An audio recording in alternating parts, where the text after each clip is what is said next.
नमस्ते, वेलकम और welcome back to my channel. मेरा नाम है रसिका और explore medical universities with me का ये फर्स्ट एपिसोड आने वाला है, जिसके बारे में मैंने आपको पहले ही नोटिफाई कर दिया था। तो आज हम डिस्कस करने वाले हैं एक प्रीमियम यूनिवर्सिटी के बारे में और एक बहुत अच्छी यूनिवर्सिटी के बारे में, रशिया की। उसका नाम है north western state medical university. I know आपने नाम तो सुना ही होगा, बट उसके बारे में डिस्कस करने से पहले मैं आप सभी से एक रिक्वेस्ट करना चाहूंगी कि प्लीज प्लीज चैनल को सब्सक्राइब कीजिए, लाइक कीजिए, कमेंट कीजिए और अपने उन दोस्तों के साथ शेयर करिए जो इस साल प्लान कर रहे हैं अब्रॉड में स्टडीज करने का, एमबीबीएस करने का। तो मैं फर्स्टली आपको north western state medical university के बारे में जब मैं बताऊं, तो अभी क्या है ना कि हर जगह आप सर्च कर रहे होंगे तो आपको कुछ यूनिवर्सिटीज दिख रही होगी जो स्टेट यूनिवर्सिटीज है, कुछ यूनिवर्सिटी दिख रही होगी जो स्टेट मेडिकल यूनिवर्सिटी है और कुछ यूनिवर्सिटी जो फेडरल मेडिकल यूनिवर्सिटी है। तो हर कोई अपने अपने हिसाब से बताता है।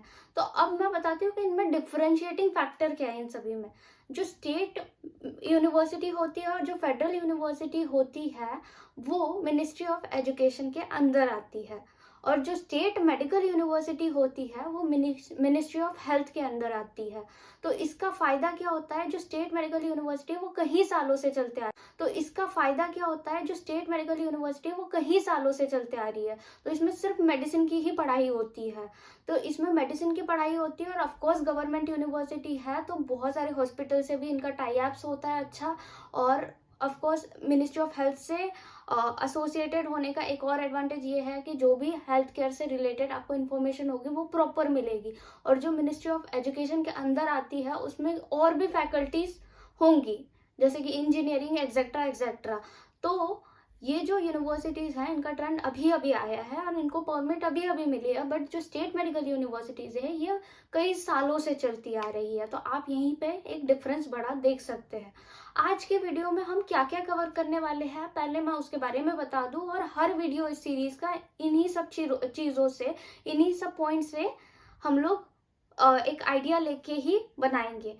तो फर्स्टली हम बात करेंगे ओवरव्यू के बारे में, जिसमें आपको एक यूनिवर्सिटी सिलेक्ट करते हुए जो भी पॉइंट जानने की जरूरत है, मेरे हिसाब से, मेरे पर्सनल नॉलेज से अब तक के वो सारे पॉइंट कवर होंगे ओवरव्यू में।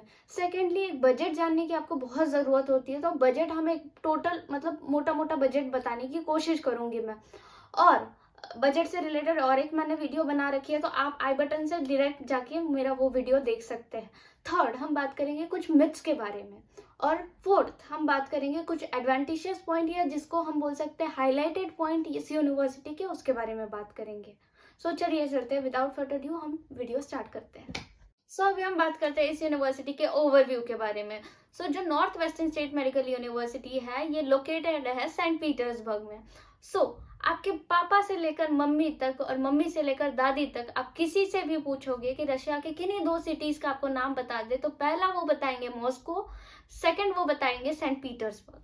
अब सेंट पीटर्सबर्ग जो है किसी जमाने में हुआ करता था यहाँ का कैपिटल, मतलब रशिया का कैपिटल। और यही नहीं, रशिया की सेकेंड मोस्ट पॉपुलेटेड सिटी है सेंट पीटर्सबर्ग। इसकी वजह से आपको एक एडवांटेज मिल जाता है, हमारे एनएमसी ने ये अनाउंस किया था कि आपका जो कोर्स होना चाहिए वो 4.5 साल का होना चाहिए और उसके बाद इंटर्नशिप जो होनी चाहिए वो 12 मंथ यानी कि 1 साल की होनी चाहिए।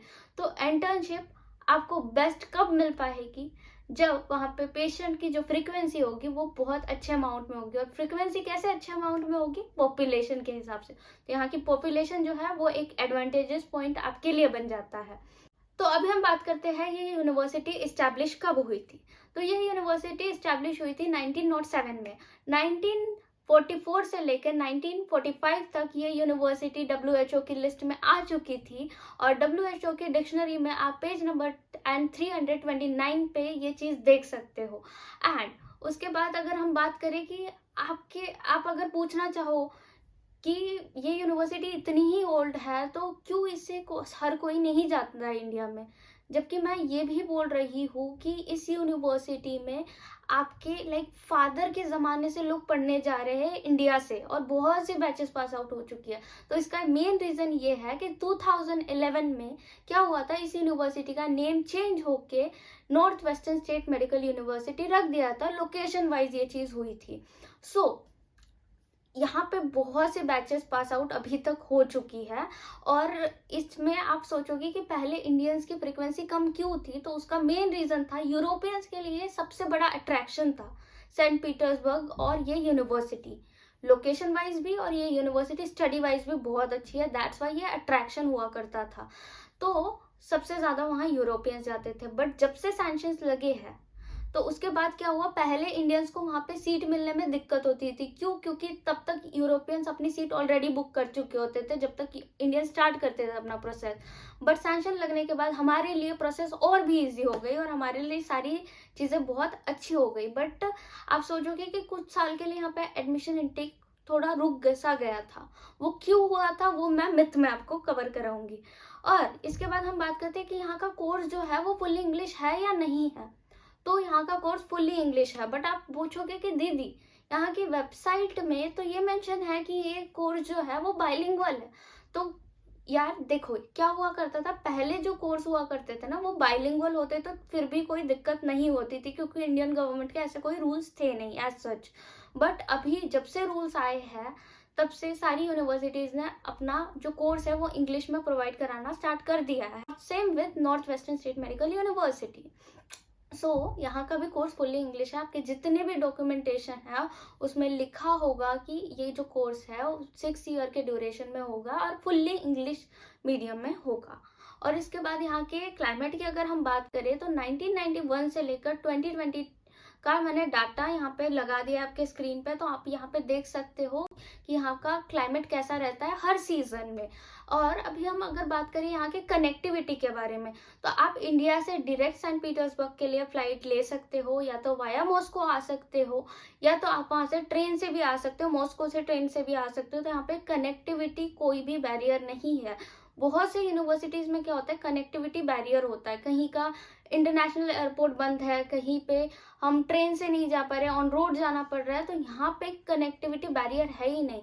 और ये जो सिटी है सेंट पीटर्सबर्ग, यहाँ पे मैंने जैसे बताया यूरोपियंस पढ़ते थे, तो यहाँ का जो इंफ्रास्ट्रक्चर भी है वो यूरोप के हिसाब से ही डिजाइंड है, इसीलिए ये मोस्ट ब्यूटीफुल सिटी में से भी एक कंसिडर की जाती है रशिया के। करते हैं इस यूनिवर्सिटी के बजट के बारे में। जैसे कि मैंने आप सभी को पहले ही बोला, ये university one of the premium universities है जो इस सीरीज में कवर करने वाली हूँ। तो प्रीमियम है तो एजुकेशनल वाइज भी प्रीमियम होगी, फीस वाइज भी प्रीमियम होगी, और लोकेशन वाइज तो प्रीमियम है ही है। तो इसकी जो ट्यूशन फीस है वो 4,20,000 रूबल पर ईयर है। इसकी जो हॉस्टल फीस है वो 36,000 पर रूबल पर ईयर है। और अदर मिसलेनियस चार्ज जिसमें आपका medical checkup, medical insurance, biometrics, visa extension जिसमें कवर होता है, और ये आपको हर साल कराना पड़ता है, तो वो अप्रोक्सीमेटली 17,000 रूबल पर ईयर होगा।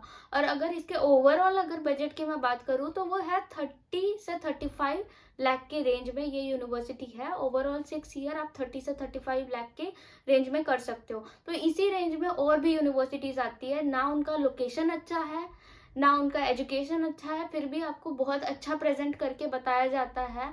तो अगर आपका बजट इतना है, आपको पता है कि आपको इतना पुश कर सकते हो, तो ये यूनिवर्सिटी आप अपने फर्स्ट प्रायोरिटी पे रखो। जो 30 से 35 लाख का बजट है, इसी रेंज में काफी यूनिवर्सिटीज आती है जो आपको बहुत अच्छा अच्छा प्रेजेंट करके आपको बताया जाता है मार्केट में। बट क्या होता है, उनमें लूप होल्स काफी होते हैं, प्लस उनका लोकेशन अच्छा नहीं होता, प्लस उनमें काफी दिक्कतें होती है। तो उस हिसाब से अगर हम देखें तो सेंट पीटर्सबर्ग है वो बहुत अच्छी location, and north western state medical university ये बहुत अच्छी यूनिवर्सिटी है। तो रादर इन्हें सेलेक्ट करना, आप इसे अपनी फर्स्ट प्रायोरिटी में रखो अगर आपका बजट के 30 से 35 लाख के रेंज में है। तो अभी हम बात करते हैं इस यूनिवर्सिटी से रिलेटेड कुछ मिथ्स के बारे में जो आपने सुने होंगे या सुन रहे होंगे कि ये यूनिवर्सिटी टेम्परेरीली क्लोज हो गई थी इंडियंस के लिए। हर सिस्टम में कुछ लोग ऐसे होते हैं वो सिस्टम खराब करके चले जाते हैं, बट उसको संभालने में थोड़ा बहुत टाइम लगता है। तो जब यूनिवर्सिटी ने इंडियन स्टूडेंट के लिए फिर से एडमिशन ओपन किए थे, उस वक्त इस यूनिवर्सिटी के कुछ स्टाफ जो था उन्होंने जाके इंडिया में सेमिनार्स कंडक्ट कराए थे। यूनिवर्सिटी ने ही ये इनिशिएटिव लिया था। तो आप इससे समझ सकते हो कि how much they respect our country, how much they respect our values, और हमें कितना अच्छे से वहाँ ट्रीट किया जाता है। और दूसरा मिथ है कि जो north western state medical university है वहाँ पे इंडियंस को अच्छे से ट्रीट नहीं किया जाता। तो आप किसी भी यूनिवर्सिटी का इस टाइम पे पोर्टल खोल के देखो, ऑफिशियल पोर्टल, वहाँ पे इंडियंस के किसी भी अचीवमेंट के बारे में कुछ मेंशन नहीं है, सिर्फ एक फॉरेन स्टूडेंट मेंशन किया जाता है। बट इस यूनिवर्सिटी का अगर पोर्टल खोलोगे तो वहाँ पे एक मैजिकल चीज दिखेगी कि इंडियंस के जो अचीवमेंट है वो वहाँ पे मेंशन है। तो इससे बड़ा मतलब मिथ बस्टर मैं आपको क्या बता सकती हूँ। अभी हम बात करते हैं इस यूनिवर्सिटी के कुछ हाईलाइटेड पॉइंट्स के ऊपर। तो फर्स्ट थिंग फर्स्ट, अकोमोडेशन एक सबसे बड़ी चीज होती है, क्योंकि कहाँ हम रह रहे हैं वो सबसे ज्यादा मैटर करता है। तो इस यूनिवर्सिटी के जो हॉस्टल है वो बहुत ज्यादा लग्जरियस है इन टर्म्स ऑफ कि अपार्टमेंट जैसे हॉस्टल्स आपको मिल जाते हैं, वो भी 3000 रूबल पर मंथ में। वही हम मॉस्को में देखें तो हमें हॉस्टल की थोड़ी बहुत दिक्कत होती है। एंड दूसरी चीज ये भी है कि वहाँ पे जो प्राइवेट अपार्टमेंट है वो बहुत ज्यादा महंगे होते हैं। तो यहाँ पे अपार्टमेंट जैसा ही हॉस्टल आपको बहुत सस्ते में मिल जाता है। और उसके बाद जो सेकंड मेन इम्पोर्टेंट थिंग है यहाँ पे वो ये है कि इस यूनिवर्सिटी के कैंपस के अंदर ही सारे डिपार्टमेंट है और अंदर ही हॉस्टल भी है। तो ये भी एक एडवांटेजियस पॉइंट हो गया। और अभी हम थर्ड पॉइंट की अगर बात, थर्ड मोस्ट इम्पोर्टेंट पॉइंट है consulate general of Republic of India का जो ऑफिस है वो है सेंट पीटर्सबर्ग में लोकेटेड है। तो कोई भी तरीके की आपको कोई दिक्कत आती है तो आपको मॉस्को जाने की कोई जरूरत नहीं है, वहीं पे सेंट पीटर्सबर्ग में ही वो चीजें रिजॉल्व हो जाएगी। अभी हम बात करते हैं fourth and most important point के बारे में, जो कि एक स्टूडेंट के लिए जानना बहुत जरूरी है कि जो टीचर्स, प्रोफेसर या डॉक्टर्स आपको पढ़ाएंगे वो किस बैकग्राउंड से आते हैं, वो उन्होंने क्या कर रखा है, उनका क्या स्पेशलाइजेशन है। तो कुछ नंबर्स जो है वो मैंने नोट कर रखे हैं, तो वो मैं आपको बताना चाहूंगी कि उनमें से जो 33 होने वाले हैं वो जो रिसर्च बेस्ड साइंटिस्ट है, 7 जो है member of Russian academic science है, 3 जो है corresponding members of Russian academic of science है, और 37 जो है वो ऑनर्ड पीएचडी होल्डर्स है। और उसमें से जो 38 होने वाले हैं वो ऑनर्ड फिजिशियंस होने वाले हैं। और 751 जो है वो है candidate of medical science in Russia, ठीक है। एंड 25 जो है वो है excellent worker of public health. अब पब्लिक हेल्थ इंपॉर्टेंट क्यों हो जाता है? पब्लिक हेल्थ जो है रशिया में क्या होता है कि जब से कोई भी एक न्यू बोर्न हुआ है तब से लेकर जब तक उनकी डेथ नहीं हो जाती, उन सारी चीजों का मतलब उससे हेल्थ से रिलेटेड सारी चीजों का एक डाटा मेंटेन किया जाता है। वेदर मैं यहाँ पे हूँ या मॉस्को में हूँ, मेरा डाटा वो लोग देखेंगे एंड देन उनको मेरी प्रीवियस हिस्ट्री पता चल जाएगी। तो आपको कोई भी फाइल्स कैरी करने की कोई जरूरत नहीं पड़ती। दैट वाई पब्लिक हेल्थ यहाँ पे एक इम्पोर्टेंट स्पेशलिटी या फील्ड बन जाती है। सो गाइस, जैसे कि मैंने आपको मिथ्स में बताया कि ये यूनिवर्सिटी में टेम्परेरीली क्लोज हो चुकी थी, तो इसमें थोड़े बहुत स्कैम्स हुए थे, उस वजह से ये यूनिवर्सिटी में टेम्परेरीली एडमिशन क्लोज हुई थी। तो ये सब चीज़ों से बचने के लिए आप जिस भी कंसल्टेंसी से एडमिशन करें इस यूनिवर्सिटी में, मेक श्योर कि उनके पास ऑथराइजेशन सर्टिफिकेट या लेटर हो, तभी आप एडमिशन लीजिए। बकायदा उनसे मांगिए कि आपका ऑथराइजेशन लेटर पर्टिकुलर यूनिवर्सिटी का दिखाइए, नॉट कि इंडिया का, नॉट कि कहीं का, पर्टिकुलर यूनिवर्सिटी का दिखाइए। उसी के बाद एडमिशन कीजिए। किसी बड़े नाम के पीछे, किसी पर्सनालिटी के पीछे मत भागिए। दूसरी चीज, अगर आपको किसी भी यूनिवर्सिटी से रिलेटेड कोई एडिशनल इंफॉर्मेशन चाहिए तो मेरा इंस्टाग्राम यहाँ पे मेंशन किया गया है, तो आप मुझे कभी भी मैसेज कर सकते हो। I will make sure to message you back. And thank you so much for watching this video.